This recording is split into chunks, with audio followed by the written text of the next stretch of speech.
Trump को शांति योजना को समर्थन कले पुटिन चिंतार जेलेंस्की। रूस राष्ट्रपति व्लादिमीर पुटिन यूक्रेन में मस्कोर प्राय 4 वर्षर युद्ध समाप्त करने अमेरिकार 28 सूत्री प्रस्ताव को सतर्कतार सहित स्वागत कर एक चूड़ांत शांति समाधान आधार गठन कर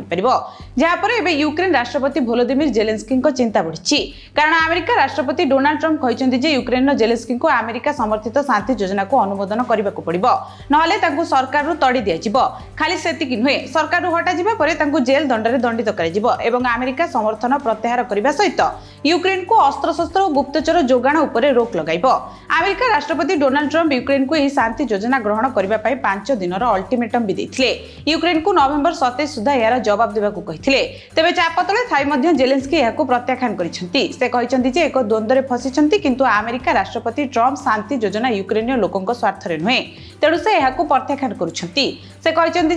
देश सहित विश्वासघातकता करें।